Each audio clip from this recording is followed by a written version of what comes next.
Revanth Reddy rising CM కాదు, ఢిల్లీకి హైదరాబాద్ కు చక్కర్లు కొట్టే ఫ్లయింగ్ సీఎం అని ఎద్దేవా చేశారు. 2 ఏళ్లలో వచ్చేది బీఆర్ఎస్ ప్రభుత్వమేనని, సర్పంచుల 5 ఏళ్ల పదవీ కాలంలో మిగిలిన 3 ఏళ్ల కేసీఆర్ ప్రభుత్వంలోనే ఉంటారు, మీ పనుల బాధ్యత నాది అని భరోసా ఇచ్చారు. ఎన్నికలు బీఆర్ఎస్ పార్టీ సత్తాను చాటాయని, కారు జోరు కాంగ్రెస్ పార్టీ 50% లోపే సర్పంచులు గెలిస్తే 66 గెలిచామని రేవంత్ రెడ్డి బుకాయిస్తున్నారని, వచ్చే ఎన్నికల్లో వచ్చేది బీఆర్ఎస్ ప్రభుత్వమే, కాంగ్రెస్ 10-12 స్థానాలకు మించి గెలవదన్నారు.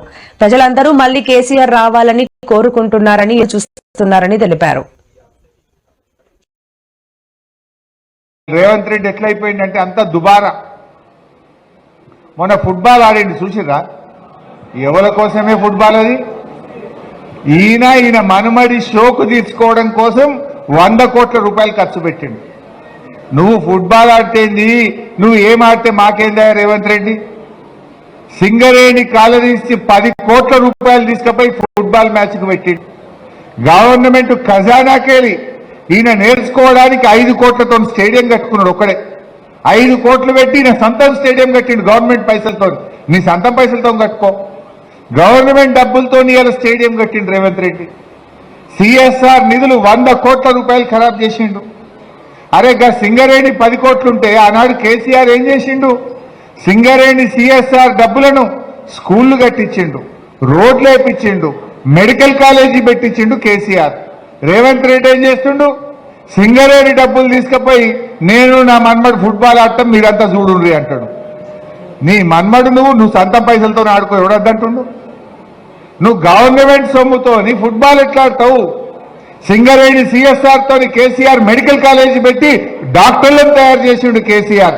సింగరేణి డబ్బులతో కేసీఆర్ మంచి మంచి ప్రభుత్వ పాఠశాలలు కట్టిండు, మంచి మంచి రోడ్లు వేసిండు. కానీ రేవంత్ రెడ్డి ఏమో ఆయన షోకులు తీర్చుకుంటుండు. మీరు గమనించి 4,000కు పైగా గెలిచినాం. అఫ్ కోర్స్ రేవంత్ రెడ్డి కథ వేరు, మంది గుంటె బిడ్డ కూడా నా బిడ్డనే అంటాడు, ముద్దు పెట్టుకుంటాడు. ఈ కేసు వేరే కేసు ఇది. ఎందుకంటే మొన్న లెక్కలు చెప్పిండు. ఇప్పుడు మనము గెలిచిన సర్పంచులు కూడా ఆయన ఖాతాల్లో వేసుకున్నాడు. ఇప్పుడు సంగారెడ్డిలో మనం 34 గెలిచినాం, కానీ రేవంత్ రెడ్డి ఏమంటాడంటే సంగారెడ్డిలో మనం 25 గెలిచినాం, 29 గెలిచినాం అంటాడు. ఇల్లు కూడా అలానే కట్టుకుంటాడు. అన్ని కాన్స్టిట్యూన్సీలు అట్లనే చేసిండు. సరే రేవంత్ రెడ్డి సంగతి మనకు తెలియదు ఏం కాదు. అబద్దాలు ఆడడంలో రాజకీయాల్లో బహుశా ఏదైనా నోబెల్ ప్రైజ్ ఎవరికైనా ఇస్తే అది రేవంత్ రెడ్డికే వస్తుంది. నంబర్ 1 జూటా కోర్. ఒక్కటే పురాణాల్లో చెప్పిన విధంగా శత్రువుకు శత్రువు మిత్రుడే అన్నట్లుగా వైఎస్ జగన్మోహన్ రెడ్డి కేసీఆర్ల మైత్రి కొనసాగుతోంది. రాష్ట్రం 2గా విడిపోయినా ఆ ఇద్దరి మధ్య రాజకీయ సంబంధాలు మాత్రం చెక్కు చెదరడం లేదు. తాజాగా రేపు మాజీ సీఎం వైఎస్ జగన్మోహన్ రెడ్డి పుట్టినరోజు సందర్భంగా వైసీపీ శ్రేణులు సంబరాలకు సిద్దమవుతున్నారు. ప్రతి జిల్లాల్లో ఎక్కడ చూసినా శుభాకాంక్షలు తెలుపుతూ ఫ్లెక్సీలు దర్శనమిస్తున్నాయి. ఈ క్రమంలోనే ఇవాళ తాడేపల్లిలోని జగన్ నివాసం వద్ద ఓ ఆసక్తికర కటౌట్ సందడి చేస్తుంది. ఆ కటౌట్ పై భాగంలో జగన్ సమరశంఖం పూరిస్తుండగా కేటీఆర్, కేసీఆర్ చిరునవ్వు చిందిస్తూ కనిపిస్తున్నారు. అయితే అది చూసిన జనం ఇదెక్కడి కాంబినేషన్ రా మామా అంటూ ఆసక్తిగా చూస్తున్నారు. ఇక సోషల్ మీడియాలో కూడా కటౌట్ ఫోటోలు తెగ వైరల్ అవుతున్నాయి. తాను మిత్రుడు పవన్ కళ్యాణ్, ప్రధాని మోదీ ప్రజలకు మాటిచ్చామని, సూపర్ 6 అమలు చేసి ప్రజల రుణం తీర్చుకున్నామని సీఎం చంద్రబాబు నాయుడు అన్నారు. అనకాపల్లిలో నిర్వహించిన స్వచ్ఛాంధ్ర స్వర్ణాంధ్ర కార్యక్రమంలో ఆయన పాల్గొన్నారు.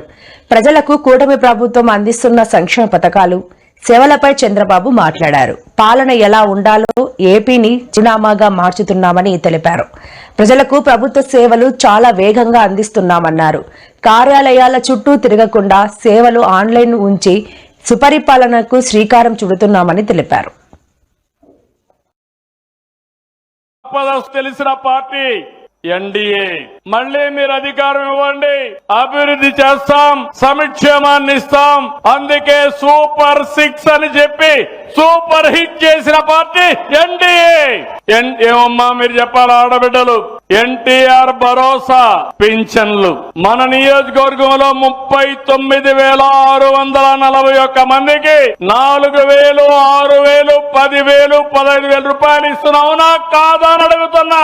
అవునంటే గట్టిగా చెప్పండి అవునని. తల్లికి వందనం. ఇప్పుడే బస్సులో వస్తా ఉంటే ఇక్కడే ఉంది ఆడబిడ్డ, 6 మంది పిల్లలు. ఆవిడ్ని అభినందిస్తున్నా. 6 మంది పిల్లలకు ఒక్కొక్కరికి 15,000 ఇచ్చా. అవునా కాదా ఆడబిడ్డను అడగండి. దగ్గర 78,000 రూపాయలు 6 మంది పిల్లల అకౌంట్ ఆ తల్లి అకౌంట్ లో పడిందంటే అది తెలుగుదేశం పార్టీ యొక్క నిజాయితీ, చిత్తశుద్ధని మరొకసారి విజ్ఞప్తి చేస్తున్నా. అన్నదాత సుఖీ భవ 7,000 రూపాయలు మీ అకౌంట్ లో పడ్డాయా లేదా పడాదా అని అడుగుతున్నా. అన్నింటికంటే సూపర్ హిట్ శ్రీ శక్తి ఉచిత ప్రయాణం మా ఆడబిడ్డలకు. ఈ రోజు ఎన్డీఏ ఇచ్చే వరం. మా ఆడబిడ్డలు హ్యాపీగా ఉంటే చేతులు పైకెత్తండి. దీని వల్ల చరిత్ర తిరగరాయబోతున్నారు మా ఆడబిడ్డలు. ఏమంగా పనిచేశారు. ఇది తలుచుకున్నప్పుడు ఇప్పుడు కుప్పం కూడా పోటీ పడే పరిస్థితి వచ్చింది. ఈ శక్తి ఐబొమ్మ వెబ్సైట్ నిర్వాహకుడు రవి కేసు విచారణలో సంచలన విషయాలు వెలుగులోకి వస్తున్నాయి. పోలీసుల విచారణలో అతడు సినిమా పైరసీకి పాల్పడిన విధానాన్ని వెల్లడించారు. టెలిగ్రామ్ ఛానల్ ద్వారా కొత్త సినిమాల పైరసీ ప్రింట్లతో వ్యాపారం చేసినట్లు ఒప్పుకున్నాడు. ఈ రోజు జరిగిన విచారణలో పైరసీకి సంబంధించిన కీలక వివరాలను రవి వెల్లడించాడు. కేవలం సాధారణ ప్రింట్లే కాకుండా ఏకంగా క్యూబ్ నెట్వర్క్ ను, శాటిలైట్ లింక్ ను హ్యాక్ చేసి సినిమాలను హెచ్డి ఫార్మాట్ లో రికార్డ్ చేసినట్లు తెలిపారు. ఈ విధంగా పైరసీ చేసిన సినిమాలను అమ్మేందుకు హెచ్డి హబ్ పేరుతో ప్రత్యేకంగా ఒక టెలిగ్రామ్ ఛానల్ ఏర్పాటు చేసినట్లు చెప్పారు. ఈ ఛానల్లో పైరసీ లింకులను అప్లోడ్ చేసి ఒక్కొక్క లింకుకు $100 నుంచి $300 వరకు వసూలు చేసినట్లు స్పష్టం చేశారు. రాజమండ్రిలో వైఎస్ఆర్సీపీ అధినేత మాజీ ముఖ్యమంత్రి వైఎస్ జగన్మోహన్ రెడ్డి జన్మదిన వేడుకలను వినూత్నంగా నిర్వహించారు. గోదావరి మధ్య బ్రిడ్జి లంకలో 40,000 అడుగుల వైఎస్ జగన్ భారీ ఫ్లెక్సీను పార్టీ కార్యకర్త కంటే వినయ్ తేజ ఏర్పాటు చేశారు. వైఎస్ఆర్సీపీ నేత జక్కంపూడి రాజా వినయ్ తేజ వైఎస్ జగన్ కు పుట్టినరోజు శుభాకాంక్షలు తెలిపారు. గోదావరిలో పడవలను అలంకరించిన వైఎస్ఆర్సీపీ శ్రేణులు సంబరాలు చేసుకున్నారు. మాజీ ఎమ్మెల్యే జక్కంపూడి రాజా నేతృత్వంలో జరిగిన వైఎస్ జగన్ జన్మదిన వేడుకల్లో కేక్ కట్ చేసి పార్టీ నాయకులు, అభిమానులు పాల్గొని ముందస్తు బర్త్డే శుభాకాంక్షలు తెలిపారు.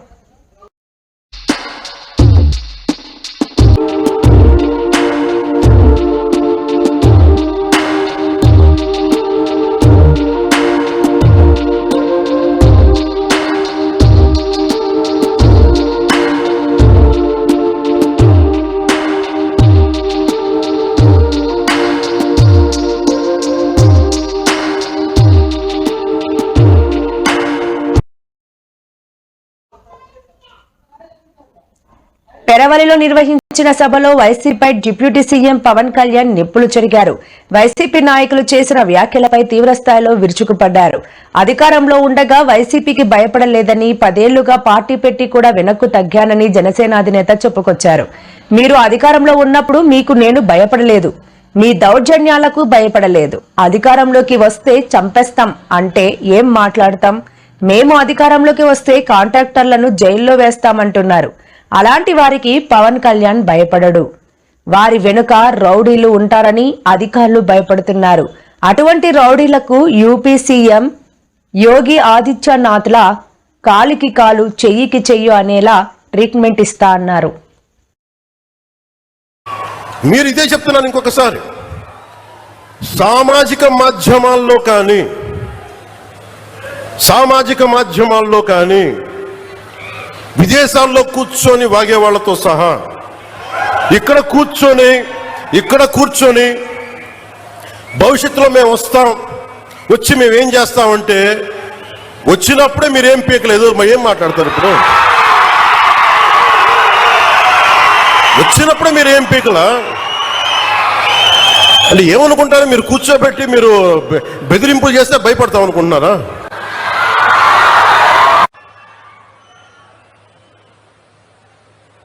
కూర్చొని మీరు కాంట్రాక్ట్లు వేస్తే కాంట్రాక్ట్లు చేసిన వాళ్ళందరినీ మేము బెదిరించేస్తాం, జైల్లో పెడతామంటే ఏమనుకుంటున్నారా మీరంతా?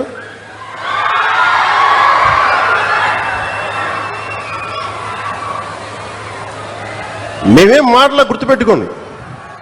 అలా బెదిరించే సమూహం ఎవరైనా సరే, అలా బెదిరించే సమూహం ఎవరైనా సరే, మిగతా వారి గురించి నాకు తెలియదు. పవన్ కళ్యాణ్కి అధికారం ఉన్నా అధికారం లేకపోయినా పవన్ కళ్యాణ్ ఎప్పుడు పవన్ కళ్యాణ్ లాగే ఉంటాడు. భయపడ్డాం. చాలా ఇంట్లోంచి బయటకు వచ్చేటప్పుడు తిరిగి వెళ్తాం లేదు అని డిసైడ్ అయ్యే వస్తాం.